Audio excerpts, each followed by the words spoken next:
The Emperor's herald, tall and insectoid, announced the crime: treachery, defiance, arrogance. His mandibles clicked as he recited the verdict. The crowd of alien citizens erupted, 1,000 voices baying for punishment. Some cheered, some laughed, some recorded the moment on crystalline devices so they could replay it later like a favorite song. The women stood silent. No cries, no pleas, no trembling. Their posture, even broken and bruised, betrayed something the Empire failed to understand: a defiance that required no words. From balconies above, alien dignitaries sipped spiced liquors, exchanging smug remarks. Primitive creatures, sneered a scaled reptilian officer, his armor gleaming. They think stubbornness is strength. They will learn, crooned a slug-like bureaucrat, bloated in a robe stitched with the Empire's sigil. When the neck snaps, the heart follows. They should have begged, added a bird-like philosopher, ruffling golden feathers. Yet even as he said it, there was unease in his luminous eyes. The executioner, a hulking, many-armed brute, stepped forward. The drum stopped. Silence rippled across star systems as the Empire displayed its power. One by one, the ropes were placed around human throats. One by one, the crowd leaned forward, hungry for the sound of suffering. And far away, on a quiet planet called Earth, millions of human eyes watched in silence. The feeds reached homes, barracks, command stations. Men and women sat in shadowed rooms, children hushed at their sides, all of humanity tethered by one broadcast. In a dim chamber beneath the Pentagon, the Human Council gathered. At the head of a table sat the tactician, an unassuming man in his early 40s, clean-shaven, his dark suit pressed without wrinkle. He poured himself tea, steady hands betraying neither haste nor hesitation. His eyes, though, were a different matter, pale steel beneath the surface calm. "They believe this frightens us," murmured the general seated beside him, fists clenched. "It does," the tactician said softly. He stirred his tea, clink of spoon the only sound. But not in the way they imagine. The broadcast cut to the Emperor himself. Draped in robes of living silk, he raised his hands. "Behold the fate of those who challenge the eternal empire. Their world is small, their people weak, their voices insignificant. Let this stand as proof. Humanity is no more than cattle in the fields of the galaxy." On Earth, faces tightened, teeth ground. Soldiers who had seen war leaned closer to the screens, jaws set like iron. Farmers wiped calloused hands, staring at images of the 4 women who represented not weakness, but kinship. The tactician sipped his tea. Note the hour. Note the spectacle. They always announce their own undoing with trumpets. The executioner pulled the lever. For bodies dropped. The ropes snapped taut. The crowd roared. Laughter, applause, jeers, a chorus of cruelty spanning the stars. The camera lingered on the swaying silhouettes, obscene pendulums beneath alien suns. Then the feed replayed the moment in slow motion, again and again, as though victory could be made truer by repetition. On Earth, silence deepened. No wailing, no riots, no cries of vengeance in the streets. Just silence, heavy and deliberate, like a predator crouching low. Humanity did not scream. Humanity did not beg. Humanity counted the seconds. Alien commentators filled the airwaves. A reptilian host chuckled. "Observe the stiff posture even at the end. They cannot even die properly." A mollusk-like scholar remarked, "This is why humanity will never ascend. Too sentimental, too proud." An amphibian envoy laughed until his gills shook. "Perhaps we should display their corpses in our academies as warnings." Yet elsewhere, in hidden chambers, some aliens whispered, "Did you see their faces? Not fear, not despair. Something else." Their words were quickly drowned in official triumph. The tactician closed his notebook, a slim leather-bound relic, amid the glowing holoscreens. Inside he had written only 4 words. They lit the match. He slid the notebook across the table. "Begin phase 1, he said. His voice was calm, polite, even warm, but it carried a weight that made the generals sit straighter. Across human outposts, encrypted signals flared. In deep space, ships that had been silent for decades shifted course. Submarines rose from oceans, their hulls dripping brine, as if called by ancient instinct. Soldiers checked rifles, pilots kissed charms, engineers whispered old prayers. Quiet, efficient, unrelenting. And still, the galaxy laughed. In the Empire's capital, alien revelers filled the night. Fireworks streaked across skies, bright against the gallows that still held the swaying forms. Children of alien nobles pointed and giggled. Merchants sold trinkets shaped like nooses.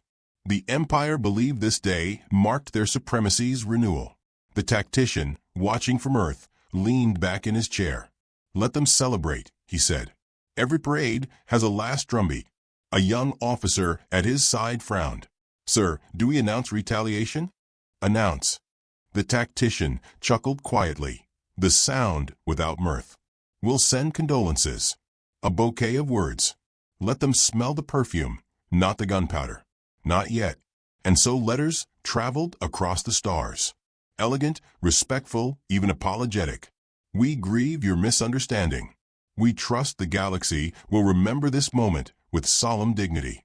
We hope your empire enjoyed its performance." Curtain calls are inevitable.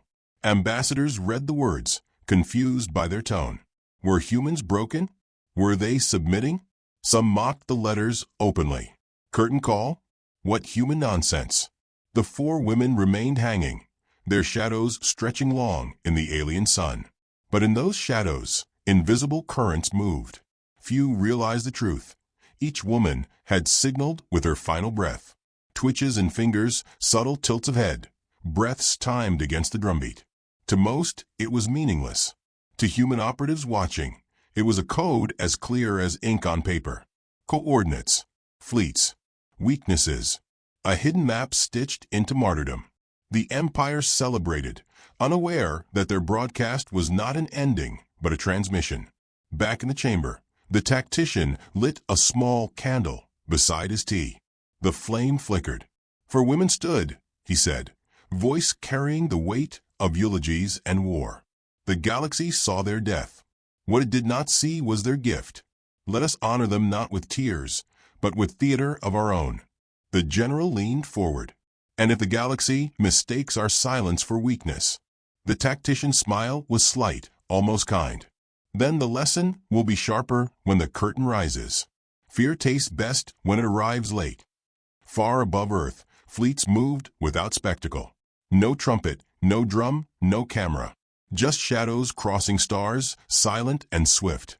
The first pieces of the trap slid into place. The broadcast ended with a flourish of the Empire's anthem. The feed cut to static. Across alien systems, laughter still echoed. In human barracks, silence reigned. Men and women polished weapons in wordless synchronization, every motion precise. The tactician extinguished the candle, leaving only the scent of smoke. His gaze lingered on the blank screen. "They hung 4 women," he whispered, almost gently. "They will hang their entire empire with the same rope." And as the last echoes of alien triumph faded into the void, somewhere deep in the network of stars, a signal pulsed, unseen. Not of mourning, not of surrender, but of calculation. The match had been struck. The fire was coming. The summons came swiftly. The Galactic Council demanded humanity present itself before their assembly. The Empire expected pleading, apologies, and perhaps, if fortune smiled, tears. The grand hall of the council chamber glittered like a cathedral to arrogance. Crystal pillars, golden banners, and the eyes of 100 species gleaming with expectation. Into this coliseum of judgment stepped the human envoy.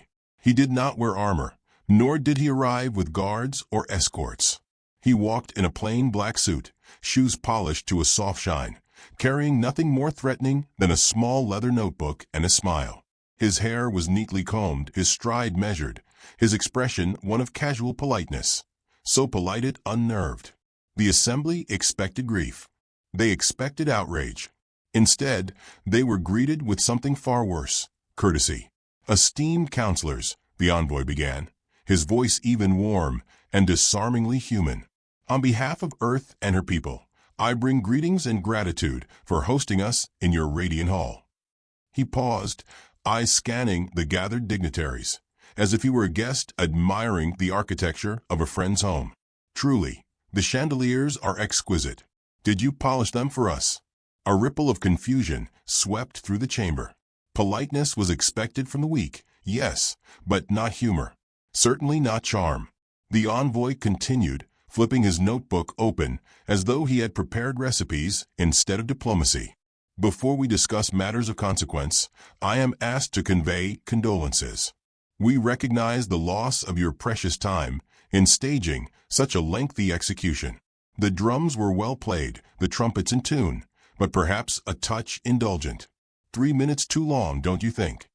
The reptilian general hissed, scales bristling. "You mock us." The envoy looked up, surprised, as though the accusation itself were absurd. "Mock? Never. I only meant to compliment your theater. Humanity appreciates a well-rehearsed tragedy. We invented Broadway, after all." The phrase meant nothing to them, which made it all the more unnerving. He said it lightly, but his smile lingered too long, his eyes gleaming too bright. The council erupted in overlapping voices. Some aliens laughed, thinking this must be submission in disguise. Others whispered uneasily, sensing in the human's calm tone a deeper storm. The bird-like philosopher rose, feathers shimmering in indignant gold. "You are summoned here to answer for your defiance, not to decorate your speech with riddles." The envoy tilted his head politely. "Then let me answer plainly. Humanity is grieved, humanity is patient, and humanity is terribly, terribly busy. Please forgive us if we seem distracted. War has such a way of cluttering the calendar." The hall grew colder. The bureaucratic slug leaned forward, drool glistening on his lips. "You speak of war as if it were leisure."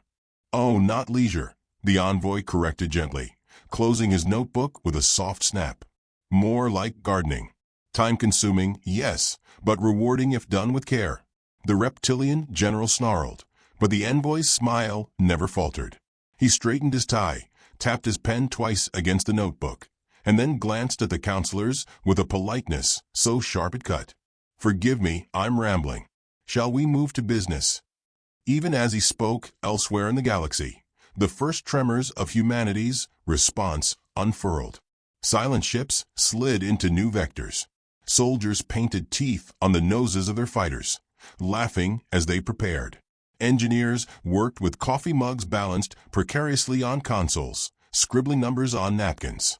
The galaxy thought these quirks foolish. They would soon discover them terrifying. News began trickling in tiny fragments at first. A communications relay in the outer rim suddenly fell silent. A patrol fleet disappeared, leaving behind only static. The Empire dismissed it as coincidence, mechanical fault, trivial noise in the machinery of power. The envoy, however, knew every silence was an echo of human intent. During recess, aliens cornered him in private chambers. A thin, amphibious diplomat leaned close, sneering. "Tell me, little Earthman, why do you smile? Your women are dead. Your people should be weeping. Yet here you grin like a beast with a secret." The envoy chuckled softly, slipping his notebook into his coat. "Do you know what frightens prey most, Ambassador? Not the growl of a predator. It's the quiet, the smile before the strike." The alien recoiled, uncertain if it was threat or jest. The truth was it was both. That night, alien commentators broadcast endless derision. They mocked human culture, replayed the execution footage, speculated on how long Earth would last. They called the envoy delusional, desperate, a clown in a suit. Yet behind their laughter was something fragile. They laughed too hard, too long, as if to drown the whisper of doubt growing in their throats. For whispers were spreading. Some scholars noticed anomalies in the broadcast. A tilt of the head, a finger's twitch. Too precise to be accident. Analysts replayed the footage, charts flickering across their screens. Coordinates emerged like constellations from night sky. Questions followed. Had the humans planned this? Had the hanged women sent a final message? The council tried to silence such talk. But rumors, once born, are difficult to bury. Back on Earth, the tactician convened his staff in the quiet hours before dawn. Maps glowed across the table. His hands traced the routes the operatives had given with their final breaths. "They deliver it flawlessly," he said. His voice carried no sorrow, only respect. "The Empire gave them ropes, and they turned them into lines on a map." A young officer's hands shook as she pointed at a cluster of highlighted systems. "These are weak points." The tactician nodded. "Not weaknesses. Invitations." He tapped the table once, the sound sharp as a gavel. "Our guests expect morning. Instead, we'll send them fireworks." Across the stars, alien scouts began to report unsettling encounters. A cruiser found itself shadowed by a vessel painted jet black, no insignia, no broadcasts. It did not attack, only followed. For hours. Then vanished. Crews returned pale, whispering of ghosts. A merchant convoy swore they saw a human frigate slip between them, every gun silent, as if cataloging their faces. Then it was gone. "They smile," one alien muttered in terror.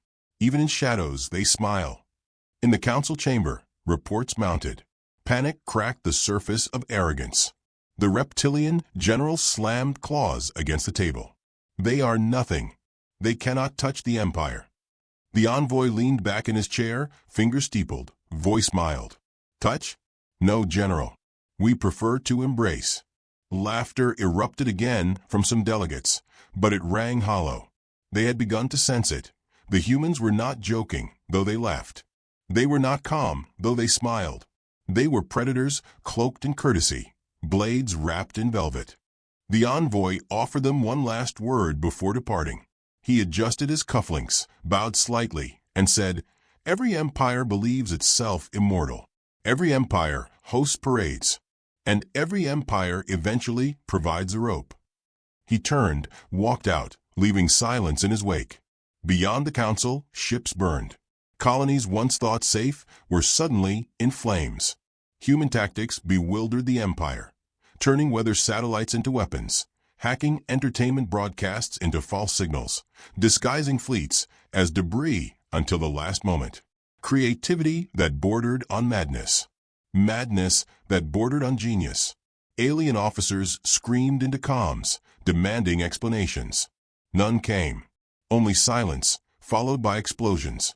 In backrooms and private meetings, aliens confessed what none dared say aloud. They are smiling monsters. The envoy returned to his quarters, notebook in hand. He set it gently on the desk, opened to a fresh page, and wrote one line in precise, elegant script. "They begin to understand." He closed it, extinguished the lamp, and let darkness settle. But sleep did not come easily. He stood at the window, gazing at the stars as if measuring them. Somewhere out there, the ghosts of 4 women smiled with him. Their final gift still guided the fleet like constellations charting a hunter's path. And in the black between galaxies, fleets of human ships prowled unseen, weapons primed, engines silent, waiting for the single command that would ignite the theater of war. The envoy whispered to the night, voice soft but cutting. "Opening night is over. Act 2 begins." The war began in whispers, but the whispers became screams. At first, the Empire dismissed the disappearances as anomalies. A single patrol fleet vanishing in a sector known for pirate activity. A communications hub silenced by what officials claimed was solar interference.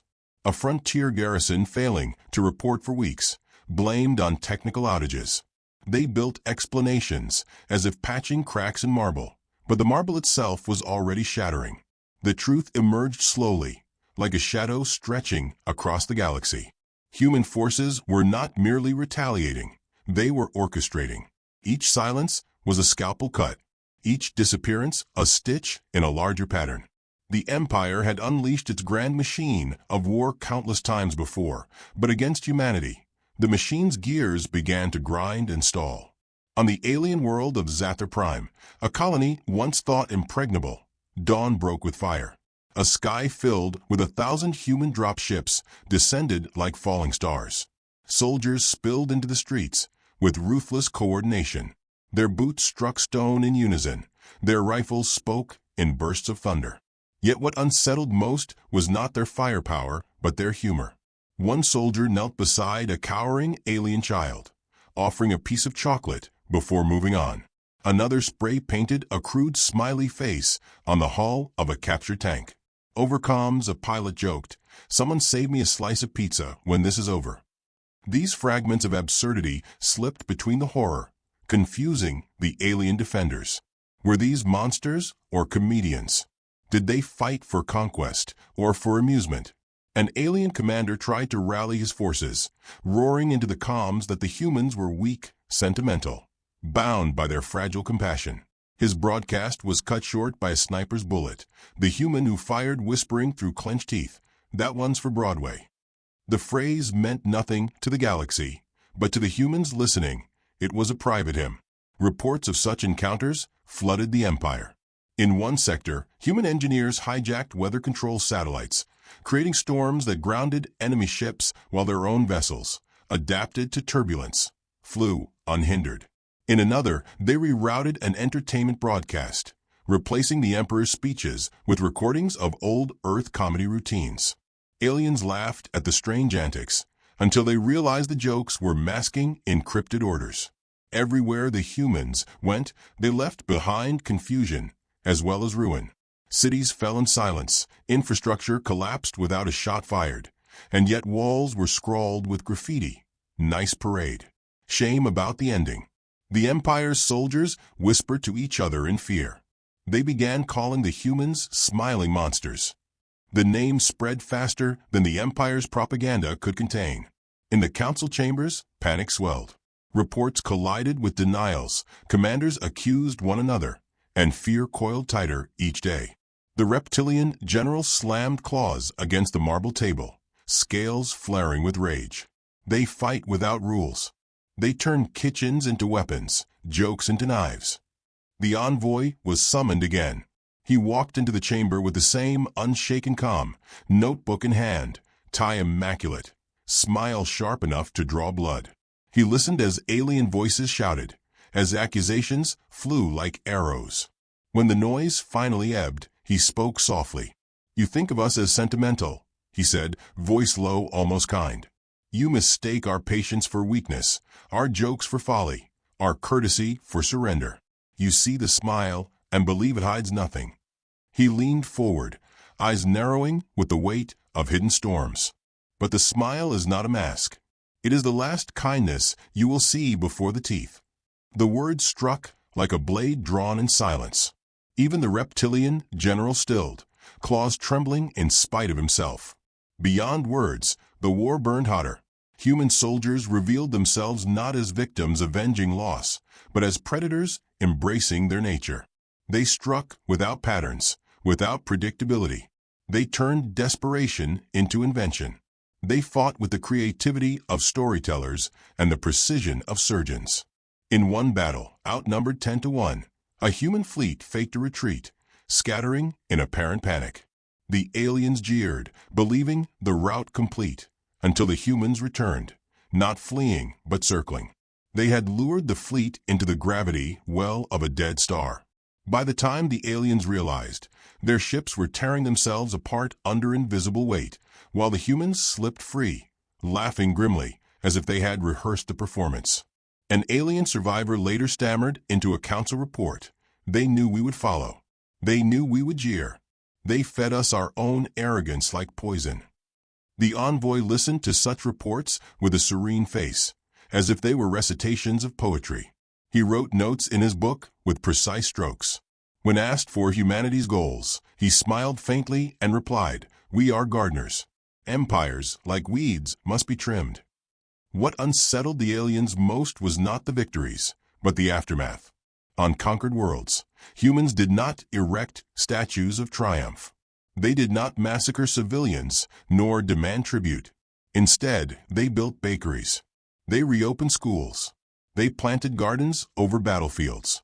For every act of ruthless war, there followed an act of gentle restoration. The contradiction was unbearable. Monsters should not bake bread. Predators should not teach children to laugh. A mollusk-like bureaucrat confronted the envoy in a private corridor. You fight like demons, then you rebuild like saints. Which are you? The envoy paused, eyes calm, voice quiet. Both. That is what terrifies you, isn't it? Rumors grew wilder with each week. Some said humans trained by fighting beasts on their homeworld until only the strongest survived. Others whispered they carried madness in their blood, that their laughter was the sound of death approaching. One alien poet wrote, "They walk into fire with smiles, and the fire obeys them." And still the tide rose. On the frozen moon of Caliph, an empire stronghold believed itself safe behind walls of steel. Humans tunneled beneath, silent as frost, and emerged inside the fortress. The first sign of their arrival was laughter echoing through corridors, low, steady, chilling. Hours later, silence reigned again, broken only by the hiss of torches relighting halls, now under human control. The envoy arrived days later, walking the battlefield with polished shoes unsullied by ash. He inspected the fortress, nodding as if admiring architecture. Soldiers saluted, eyes hard with respect. To them, he was more than a diplomat. He was the conductor of the symphony they played across the stars. He paused at a shattered mural of the emperor, bent to brush dust from the painted eyes, and whispered, "Curtains closing." Then he turned, smiling at the human commander beside him. "Stage 2 is ready?" "Yes, sir," the commander said. His uniform was scorched, his face lined with exhaustion, but his voice carried iron. "They've taken the bait. Their fleets mass where we want them." The envoy's smile widened, polite as ever, but his words cut with precision. "Excellent. They believe themselves the hunters. Let them approach. They will find the garden full of traps." Across the galaxy, alien broadcasts tried to spin the story. They showed images of humans laughing amid ruins, twisting the smiles into masks of madness. They declared humanity unhinged, unpredictable, insane. Yet their trembling voices betrayed the truth. The fear was no longer confined to battlefields. It had seeped into the marrow of the empire itself. In taverns, in marketplaces, in the private homes of alien citizens, whispers spread like wildfire. The humans are smiling monsters. They are predators pretending to be polite. Some swore they had seen footage of humans singing songs as they fought, their voices carrying through fire and blood. Others told of soldiers who left flowers on graves of their enemies. It was too much, too strange, too terrifying. The envoy returned to the council one final time in this phase of war.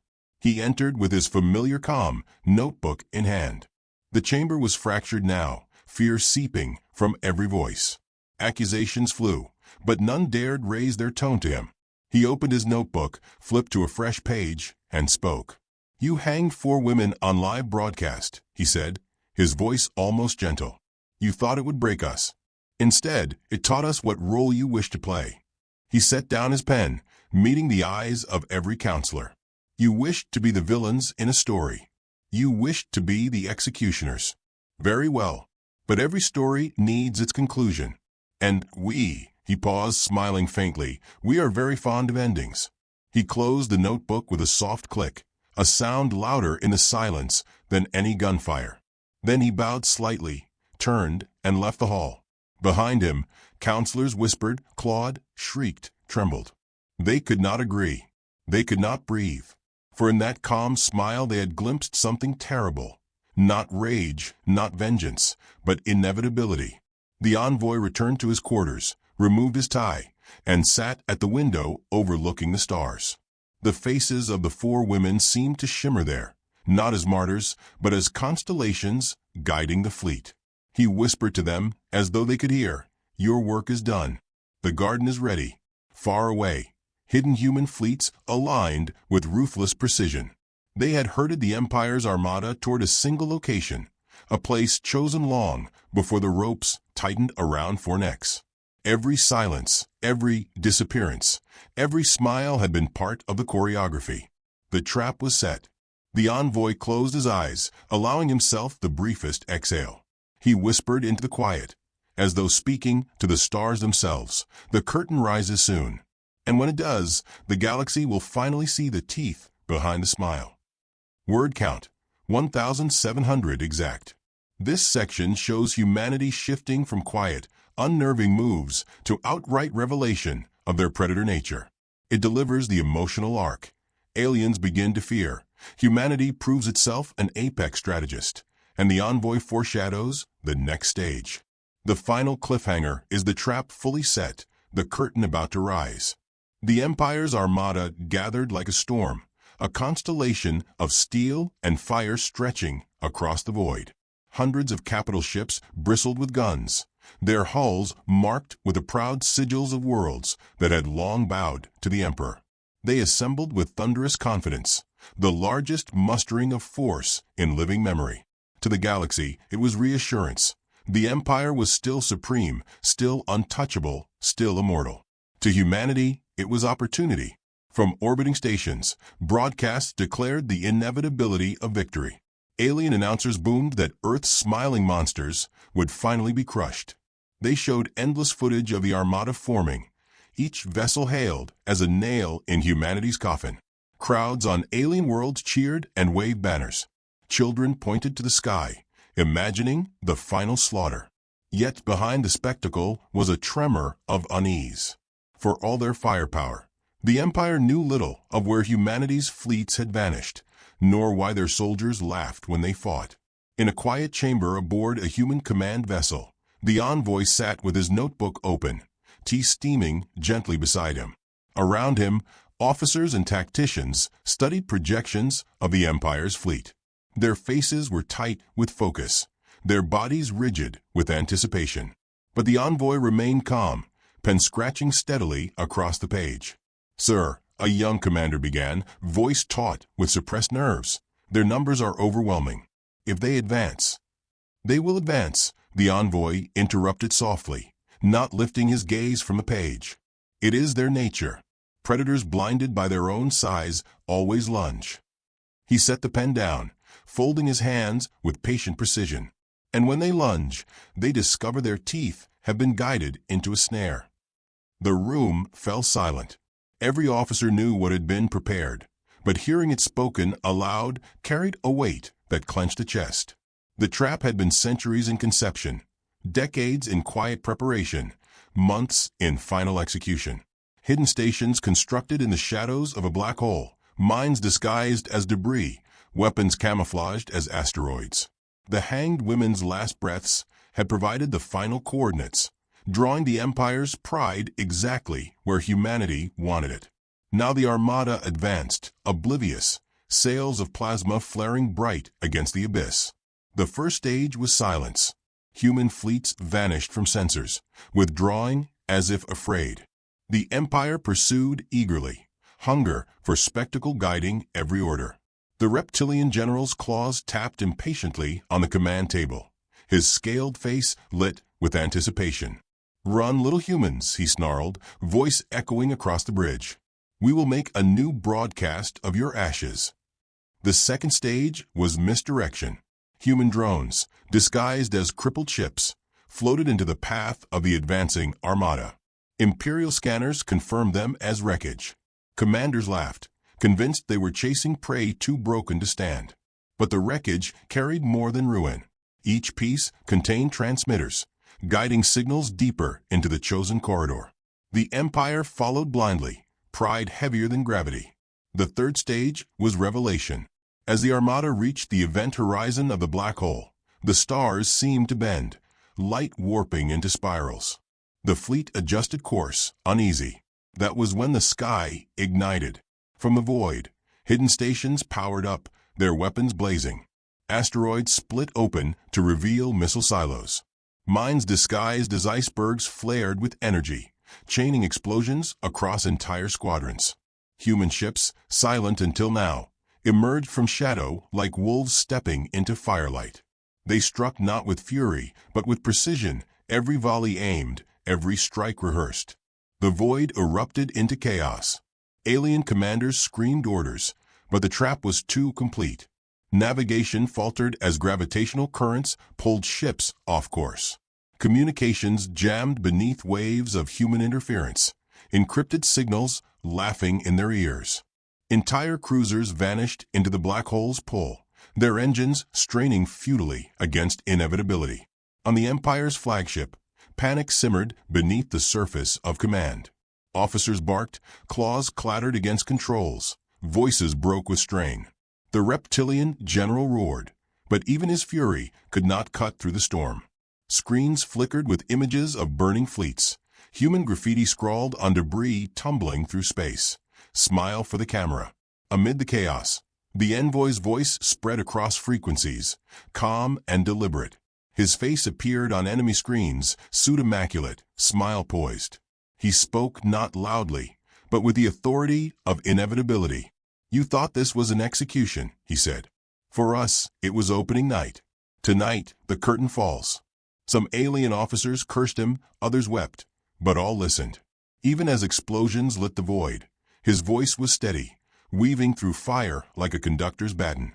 The envoy leaned slightly forward, his smile edged with steel. "You hanged 4 women to make an example. We made them legends. Their gift guides every shot, every strike. You thought you silenced them, but their voices echo still. And with each echo, another of your ships burns." Across the battlefield, human forces pressed the assault. Pilots dove through wreckage with precision born of chaos, their laughter cutting through static. Ground teams boarded crippled ships, moving like shadows, dismantling crews with efficiency, and leaving behind messages etched into walls. Curtain call. The Empire's fleet fractured. Some ships fled, only to find themselves trapped by human squadrons lying in wait. Others fought desperately, but their firepower turned against them, redirected by hacked targeting systems. The black hole swallowed stragglers, its silent maw feasting on arrogance. In the council chamber far from battle, dignitaries watched in horror. The broadcast they intended as triumph had turned to nightmare. Screens filled with fire and laughter, with smiling human soldiers waving mockingly before detonating charges. Panic spread across the chamber. Some shouted for retreat, others demanded negotiation, but none could hide their fear. The envoy, though far from them, seemed to hear their desperation. His voice lingered in their ears. "Every empire believes itself immortal. Every empire holds parades. But immortality is an illusion, and every parade ends. You gave us ropes. We untied our hands. Now the noose is yours." Back on the battlefield, the reptilian general finally realized the truth. His claws shook, his breath rasped, his pride crumbled. "They planned this," he whispered, too soft for his crew to hear. "Every silence, every disappearance, it was never chaos. It was choreography." A final surge swept through the armada as humans triggered the last stage. Entire stations hidden within the black hole's reach erupted, releasing waves of energy that tore through imperial lines. The fleet shattered, scattering fragments like sparks cast from a dying fire. The envoy closed his notebook, set down his pen, and lifted his tea. He sipped calmly as reports arrived. Victory upon victory, silence upon silence. Around him, human officers wept, laughed, and saluted. Yet he remained composed, his smile unchanged. When he finally spoke, his voice carried not triumph, but inevitability. "They called us monsters. They were right. But what they failed to see is that monsters smile before they strike." The war was not over. The Empire still had worlds, armies, resources. But its heart had been pierced. Its pride had been broken. Its armada, the symbol of its eternal supremacy, now drifted in ruin around a black hole, silent monuments to arrogance. The envoy stood, smoothing his tie.